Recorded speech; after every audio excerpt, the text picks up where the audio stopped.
अस्सलाम वालेकुम। आज का लेक्चर फर्स्ट ईयर के स्टूडेंट्स के लिए है। आज हम शिर्क के बारे में पढ़ेंगे। तौहीद का ये चैप्टर है, पहला चैप्टर इस्लामियत में। तो आज हम शिर्क के बारे में पढ़ेंगे। शिर्क जो है वो तौहीद की ज़िद यानी तौहीद। अस्सलाम वालेकुम। आज का लेक्चर फर्स्ट ईयर के बच्चों के लिए है, फर्स्ट ईयर के स्टूडेंट्स के लिए है। आज हम शिर्क के बारे में पढ़ेंगे। ये इस्लामियत का जो है फर्स्ट चैप्टर है। शिर्क बहुत इम्पॉर्टेंट जो है वो इसका है टॉपिक है। तो इसके बारे में हम पढ़ते हैं। तौहीद पहले हमने इससे पहले तौहीद के बारे में पढ़ा है, सिफ़ात के बारे में, अल्लाह ताला की सिफ़ात, ज़ात, सिफ़ात के बारे में थोड़ी सी उसके बारे में किया है रीडिंग। तो अब हम पढ़ते हैं शिर्क। शिर्क जो है वो अकीदा तौहीद इंसान का सबसे पहला अकीदा है। शिर्क और इसकी तमाम इकसाम बाद की पैदावार हैं। ठीक है, यानी पहला जो है वो अकीदा तौहीद है और शिर्क बाद की पैदावार है। दुनिया का पहला इंसान अकीदा तौहीद ही का कायल था।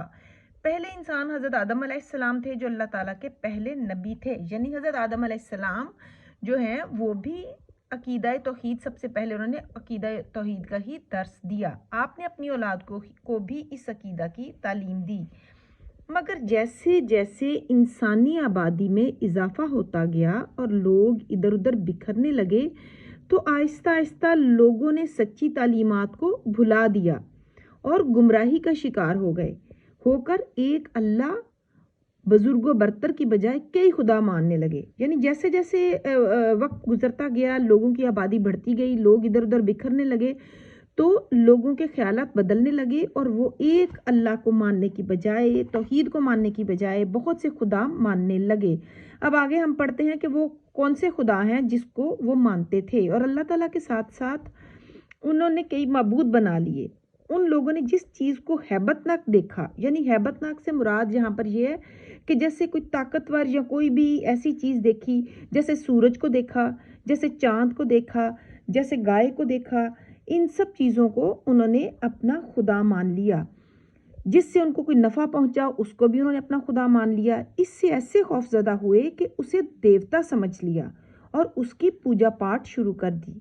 इस तरह उन्होंने आग का देवता, समंदर का देवता, देखिए आप कौन कौन से देवता हैं, इनको आप पॉइंट्स में अगर याद करें तो आप बहुत जल्दी से आप इसको याद करने का या जहन नशीन करने का तरीका है कि आप इसको एक दफ़ा पढ़ेंगे तो या दो दफ़ा पढ़ेंगे तो आपके जहन में ये बैठ जाएगा। आग का देवता नंबर 1, समंदर का देवता नंबर 2, और आंधियों में जो देवता है वो घड़ लिए, आंधियों में देवता घड़ लिए। जो आंधी आई है तो उसको भी देवता मान लिया। दूसरी तरफ जिन चीज़ों को बहुत नफ़ा बख्श पाया उनकी भी पूजा शुरू कर दी। गाय वगैरह की पूजा इसी वजह से शुरू हुई थी। उन लोगों की हदायत के लिए अल्लाह ताला ने यके बाद दीगरे, यानी यके बाद दीगरे का मतलब ये है कि एक के बाद दूसरा नबी भेजे, पैगंबर भेजे, कई नबी पैगंबर भेजे जिन्होंने उनको तौहीद का भूला हुआ सबक याद दिलाया। भूला हुआ सबक उनको याद दिलाया जो हज़रत आदम ने दिया था, वो भूल गए थे और शिर्क की मजम्मत की, यानी उसको बुरा कहा, गलत कहा उसको, और कहा तौहीद ही सब कुछ है। शिर्क जो है वो बहुत बड़ा जुल्म है। कुरान मजीद में शिर्क को बहुत बड़ा जुल्म कहा गया। अल्लाह ताला का फरमान है, ये कुरान पाक की आयत है, इन्न शिर्का लजुल्मुन अजीम, इन्ना बेशक शिर्का, शिर्क यकीनन शिर्क, लजुल्मुन बड़ा जुल्म है, अजीम बड़ा, जुल्म यानी कि बेशक यकीनन शिर्क बहुत बड़ा जुल्म है। एक दूसरी जगह इरशाद होता है, इन्नल्लाहा ला यगफिरु अन युशरका बिही व यगफिरु मा दूना ज़ालिका लिमन यशाउ। अगर आप आयत को पढ़ेंगे तो फिर आपको इनके तर्जमे नहीं भूलेंगे। इन्नल्लाहा बेशक अल्लाह, ला यगफिरु ला नहीं, यगफिरु माफ़ करता, यानी कि बेशक अल्लाह माफ़ नहीं करता। अन युशरका उसके साथ शरीक किया जाए, बिही व यगफिरु मा दूना, اور جو اس کے علاوہ ہے، یعنی وَيَغْفِرُ مَا دُونَ اس کے علاوہ، یعنی جو اس کے علاوہ ہے جس کے لیے چاہے معاف کر دے گا، یعنی کہ اللہ تعالیٰ شرک کو معاف نہیں کرے گا، کہ یہ اس بات کو معاف نہیں کرے گا کہ اس کے ساتھ کسی کو شریک کیا جائے، اور اس کے علاوہ جو کوئی گناہ ہے، اور جو گناہ اس کے علاوہ ہے بریکٹ میں گناہ ہے، اس کے لیے اللہ تعالیٰ اس کو معاف فرما دے گا۔ شرک کے لغوی معنی حصہ داری اور ساجھے پن کے ہیں۔ ساجھے پن یعنی حصہ داری، یعنی کسی کو شریک ٹھہرا دینا، ٹھیک ہے۔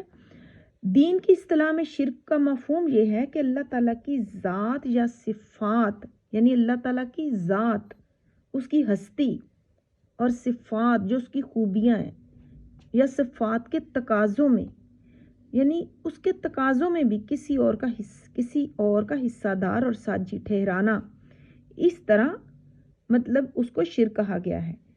اور شرک کی پھر 3 اقسام، ابھی ہم نے شرک کی جو ہے ڈیفینیشن پڑھی ہے، اس کو تفصیل سے پڑھا ہے، سمجھ آ گئی ہوگی یقیناً، اور اب ہم اس کی ذات کی شرک کی جو اقسام ہیں وہ ہم پڑھے ہیں۔ شرک کی کتنی اقسام ہیں؟ نمبر 1 ذات میں شرک، نمبر 2 صفات میں شرک، پھر تیسرا ہے صفات کے تقاضوں میں شرک۔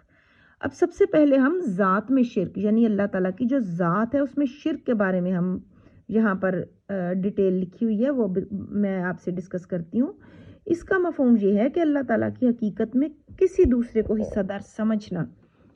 اس کی ایک صورت یہ ہے کہ کسی دوسرے میں یہی حقیقت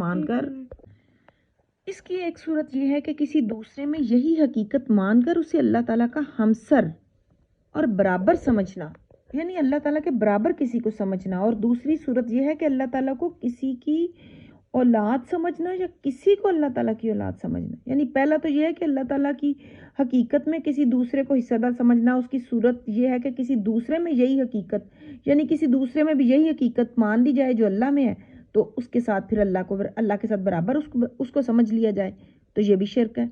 اللہ کو کسی کا بیٹا ماننا، یعنی اللہ تعالیٰ کو کسی کی اولاد ماننا، یا پھر اللہ تعالیٰ کی اولاد سمجھنا، یا اللہ کو کسی کی اولاد سمجھنا، یا کسی کو اللہ تعالیٰ کی اولاد سمجھنا، کیونکہ والد اور اولاد کی حقیقت ایک ہی ہوتی ہے۔ لہٰذا جس طرح 2 خداؤں یا 3 خداؤں کو ماننا شرک ہے، اسی طرح کسی کو اللہ تعالیٰ کا بیٹا یا بیٹی سمجھنا بھی شرک ہے۔